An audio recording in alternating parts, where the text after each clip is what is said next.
yang beranggotakan Dwi Sartika Pratiwi dan Nanda Mikayanti Aula akan memaparkan materi terkait konsep harga dan pasar faktor produksi. Untuk materi yang pertama itu akan disampaikan oleh Saudari Dwi. Kepadanya dipersilakan. Perkenalkan, nama saya Dwi Sartika Pratiwi. Di sini saya akan menjelaskan materi pertama terkait pengertian konsep harga. Harga adalah suatu nilai tukar yang bisa disamakan dengan uang atau barang untuk manfaat yang diperoleh dari suatu barang atau jasa bagi seseorang atau kelompok pada waktu dan tempat tertentu. Harga memegang peranan penting dalam mengambil keputusan jangka panjang maupun jangka pendek. Dalam jangka panjang, harga-harga itu hendaknya memberi optimis untuk alokasi sumber daya dan kepuasan konsumen. Dalam jangka pendek, harga-harga itu harus memudahkan perdagangan dan arus peredaran yang tepat waktunya. Harga suatu barang dan jumlah barang yang diperjualbelikan ditentukan oleh permintaan dan penawaran dari barang tersebut. Tujuan dari penentuan harga pokok dalam suatu usaha adalah: yang pertama, penilaian produk yang telah selesai diproduksi; yang kedua, untuk menggantikan harga yang telah dicapai dan harga penjualan; yang ketiga, sebagai contoh mengenai prinsip ekonomi dilaksanakan dalam suatu usaha. William J. Stanton bahwa penetapan harga memiliki 5 tahap, yaitu yang pertama, mengestimasi untuk permintaan barang. Pada tahap ini, seharusnya perusahaan dapat mengestimasi permintaan barang atau jasa yang dihasilkan secara total yang akan memudahkan perusahaan dalam melakukan permintaan barang. Yang kedua, mengetahui terlebih dahulu reaksi dalam persaingan. Pada tahap ini dilakukan, perusahaan dalam penentuan harga harus mempertimbangkan kondisi persaingan barang yang terdapat di pasar serta sumber-sumber penyebab lainnya. Yang ketiga, barang lain yang dihasilkan oleh perusahaan lain yang sama-sama menginginkan uang dari konsumen. Dalam menentukan sebuah pangsa pasar yang dapat diharapkan oleh kalangan perusahaan yang ingin bergerak maju lebih cepat dan tentu selalu mengharapkan market share yang lebih besar. Yang keempat, memilih strategi harga untuk mencapai target pasar. Terdapat beberapa strategi dalam penetapan harga, yaitu penetapan harga penyaringan. Strategi ini merupakan pencapaian harga yang setinggi-tingginya. Kebijaksanaan ini memiliki tujuan untuk menutupi biaya penelitian, pengembangan, dan promosi. Yang terakhir, yaitu harga yang tinggi dapat membatasi permintaan terhadap batas-batas kapasitas produksi dalam perusahaan. Penetapan harga penetrasi atau penetration price. Penetapan harga merupakan strategi penetapan harga yang serendah-rendahnya untuk mencapai volume penjualan yang relatif singkat. Selanjutnya, menurut Kotler dan Armstrong, mengungkapkan faktor-faktor yang mempengaruhi dan harus diperhitungkan dalam penetapan harga, yaitu ada 2. Yang pertama, faktor lingkungan internal. Dalam faktor lingkungan internal, terdapat beberapa faktor pendasar yang mempengaruhi perusahaan dalam menentukan harga dari setiap produk yang dihasilkan, seperti tujuan pemasaran, seperti laba yang akan didapatkan, dan persaingan yang ada. Selanjutnya itu adalah faktor lingkungan eksternal.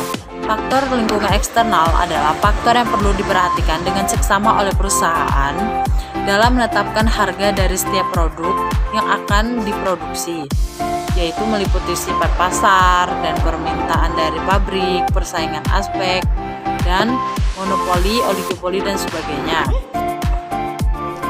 Baiklah, terima kasih Saudari Dwi atas kesempatannya. Materi selanjutnya terkait pasar faktor produksi, di mana faktor produksi ini adalah segala sesuatu, baik itu barang ataupun jasa yang dapat digunakan untuk menciptakan atau menambah nilai guna dari barang atau jasa, atau segala sesuatu yang dibutuhkan agar kegiatan produksi ini dapat berjalan dengan baik dan lancar. Adapun ciri-ciri dari pasar faktor produksi, yang pertama itu barang atau jasa yang diperjualbelikan adalah faktor produksi. Yang kedua, permintaan datang dari rumah tangga konsumen. Yang ketiga, penawaran datang dari rumah tangga konsumen juga. Yang keempat, barang atau jasa yang diperjualbelikan adalah hasil dari produksi. Yang kelima, permintaan berasal dari rumah tangga produsen. Dan yang terakhir, penawaran juga berasal dari rumah tangga produsen. Kemudian, ada faktor penentu permintaan pasar faktor produksi, yaitu yang pertama, harga dari faktor produksi tersebut. Yang kedua, permintaan terhadap output. Yang ketiga, permintaan terhadap faktor produksi lain. Yang keempat, harga faktor produksi lain serta kemajuan teknologi. Selanjutnya, macam-macam pasar faktor produksi. Yang pertama itu ada faktor produksi sumber daya alam, yaitu kekayaan alam yang digunakan untuk keperluan atau proses produksi seperti tanah, air, udara, hewan, tumbuhan, ataupun barang tambang, panas bumi, atau yang segala sesuatu yang ada di permukaan dan semua yang terkandung di dalamnya. Yang kedua yaitu faktor produksi tenaga kerja. Semua tenaga kerja baik jasmani maupun rohani serta terdidik atau tidak terdidik atau sering disebut dengan sumber daya manusia yang melakukan kegiatan produksi barang atau jasa. Sehingga sumber daya manusia atau tenaga kerja yang berkualitas juga dapat meningkatkan hasil produktivitas. Karena untuk menghasilkan produk yang memiliki nilai jual tinggi juga dibutuhkan tenaga kerja dengan skill dan kemampuan sesuai yang dibutuhkan dunia kerja untuk berperan dalam kegiatan produksi tersebut. Yang ketiga itu ada faktor produksi modal, yaitu pasar yang mempertemukan antara penjual dengan pembeli atas modal yang berjangka waktu panjang atau tempat jual beli dana dan investasi jangka panjang. Contoh dari pasar faktor produksi modal ini yaitu Bursa Efek Indonesia, gabungan antara BEJ dengan BES. Yang keempat, ada faktor produksi wirausaha, yaitu orang yang mengordinir faktor-faktor produksi guna mencapai efisiensi maksimal.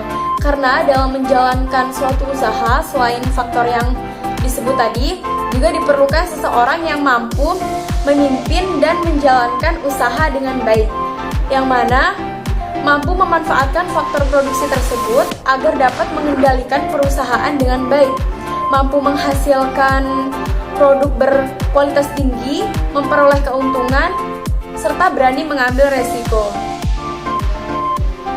Jadi, kegiatan produksi ini dapat berjalan dengan baik apabila faktor produksi yang dibutuhkan semuanya tersedia dan keberadaan faktor-faktor produksi tersebut dapat diperoleh di pasar faktor produksi.